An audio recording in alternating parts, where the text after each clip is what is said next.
Ooh, it's gonna be hard. Hello and welcome to the 1-year anniversary of Project Pelennor. A year has passed already. It's hard to believe. I feel like I just started this project yesterday, and oh man, has it exploded. It's already gone further than I thought it was going to. When this started, I was just going to do the Pelennor Fields box set, maybe add a few models here or there, but to say I've gone beyond that is an understatement. It's kind of a spoiler, but I took out all my miniatures, all the ones that I've painted and based for the most part, and put them on the table and counted them, and the number might surprise you. It certainly surprised me and my roommates. We were doing tests and guesses to see like how many there would be, and I was off by 50 or more, which is a little embarrassing considering I painted them. I under-guessed how many there were. If it was Price is Right, I was probably not very close. But I wanted to do a little different format this week because I realized that there are people who have joined this project or the channel or the Facebook and the page, and maybe they don't realize what this project is. So I thought I'd give a little overview as to how this started, where it came from. So it started with, unfortunately, my cousin Andrew. We called him Boo mostly. He passed away in August 2019, and it was a big hit to the family, and it was just it's terrible. So after Andrew passed away, I wasn't sure what to do. There was a gaping hole in me, and I knew that I had to do something to kind of honor him and kind of keep his memory going. And so that's why I came up with the idea for Project Pelennor. Boo and I had talked about getting back into Lord of the Rings one day, and in 2018, Games Workshop released the newer set, the Pelennor Fields set. And I guess there was a part of me that always thought that we were going to get that and get back into it, but it obviously didn't come to pass, and so I thought I would do that kind of on my own to begin with, to kind of to honor him. It's something to keep me busy, something to kind of praise what the lessons I learned through playing with him and growing up with him, and yeah. So obviously a very personal project. I am happy to say that there have been people who have joined along the way. As I mentioned, my cousin Josh reached out to me pretty soon after launching it and wanted to be a part of it, and now he's also amassing several armies, just like the good old days. And we're having games virtually right now, but I do want to have some tabletop games in the future when it's permitted and we can do all that kind of stuff. But Project Pelennor has really started to take off. It's connected me with people that I didn't think it would. I've had people from my history, from my past, like all that. They've reached out to me, with kind messages, and I really, really appreciate that. I've had people, reaching out to me with questions, which I'm always happy to answer, and people asking how they can help. I've had contributions, whether it be models or even money. My Aunt Cindy, who's Boo's mother, of course, she's I couldn't do this without her support as well, so that means the world to me. I love you, Aunt Cindy, so thank you. Yeah, so I took all the models that I have and I put them on the table, and I'm gonna go through them right now and show you. There's a lot. It kind of spoils some future projects I have, but what the hell? I wanted to kind of show you guys what I have so far. I want to say these are 99% based and completed. There's a few models like Sauron, the big guy right in the middle. I haven't based him yet because I'm not sure. And then I even have 13 little pesky rangers at the back left for my Gondor force, which I said I was going to start. And I had painted those a while back. And I'm probably going to start Gondor sooner than later. So that's a little teaser, we'll say, so you get to see a little bit now. But anyway, so starting with Mordor, because I've been heavily kind of focusing on them, I have 12 Morgul Knights, which is the mounted kind of black riders you see, and 10 black Numenorians, which is their dismounts. I included the Mouth of Sauron in that number. So actually, yes, I think I counted him. If not, my count might be off. I think he's in there.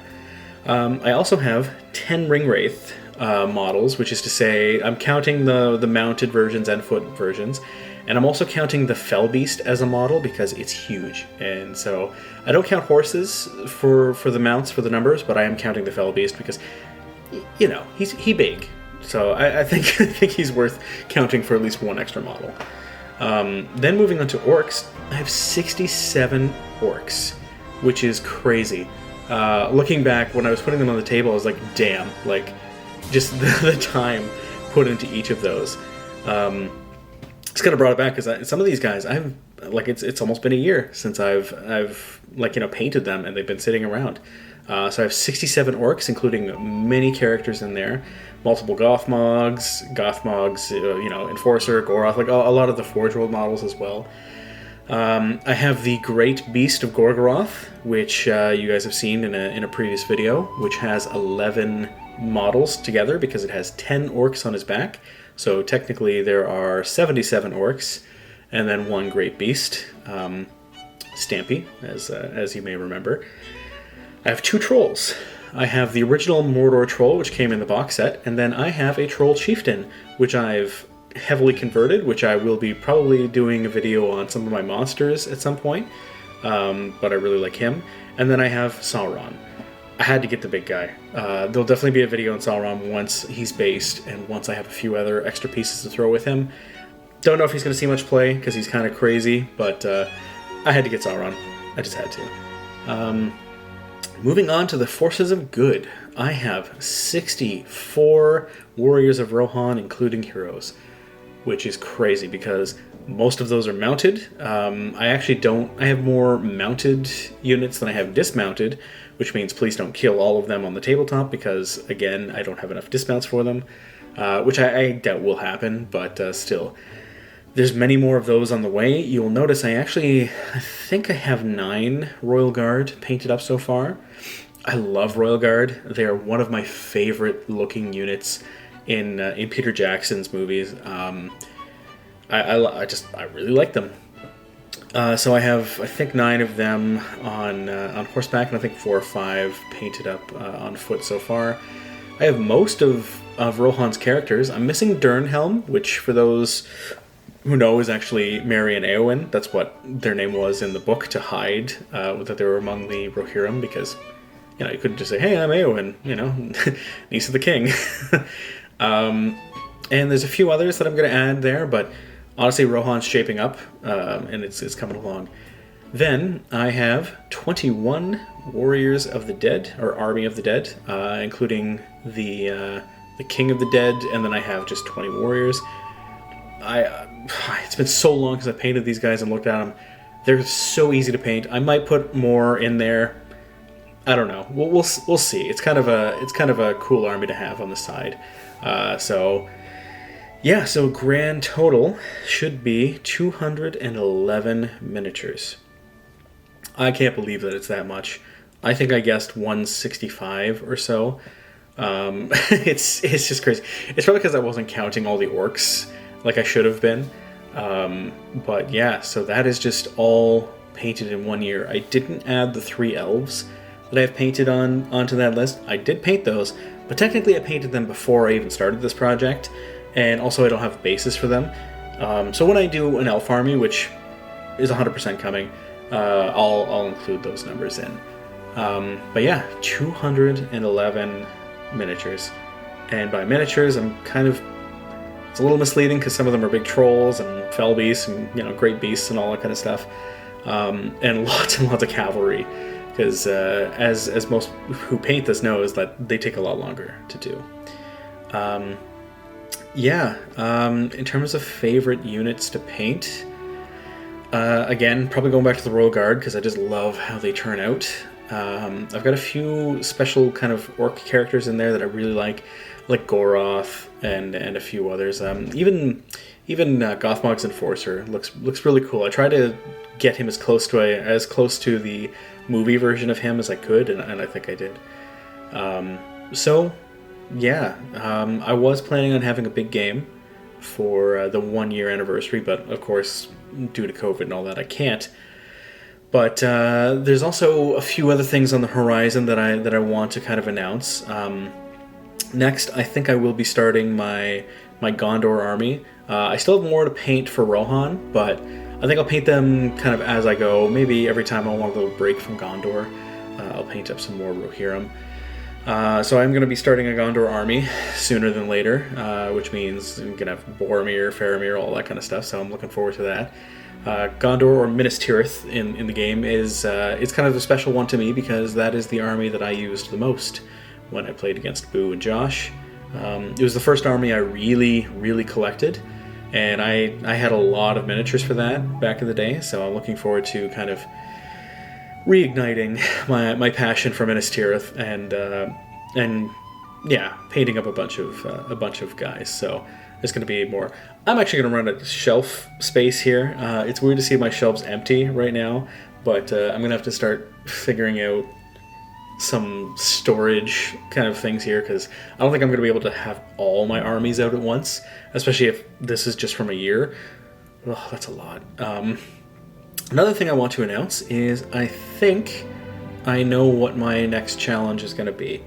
I think I want to paint up a Mumakil before August 18th for the second anniversary of Andrew's passing.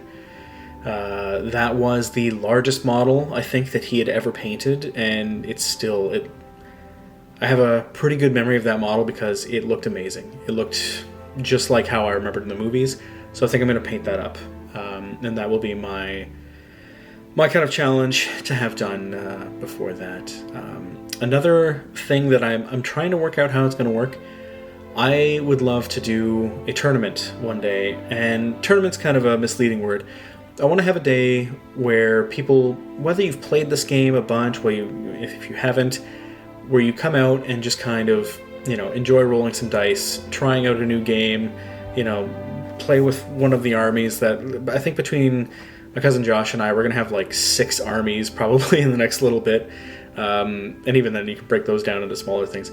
I think I want to host a little tournament / kind of like, have a beer, play some games. Of course, with COVID and all that, I'm still trying to figure out the logistics of that, but I'm hoping people who, especially, through friends and family, and then anybody who's interested in the area and this project, maybe I'll post. I'll let you know when it's more kind of flushed out, but that's always been an idea of mine. It's just COVID's kind of slowed it right down.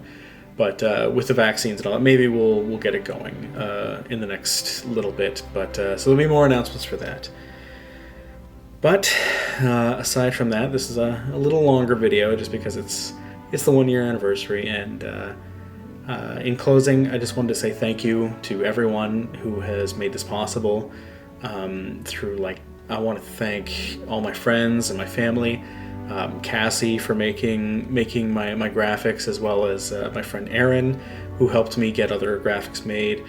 I want to thank Josh for being in this project with me. I want to thank my Aunt Cindy for her support. I want to thank everyone who's reached out and helped me make this project come alive, because it means a lot to me, and I want to keep this going.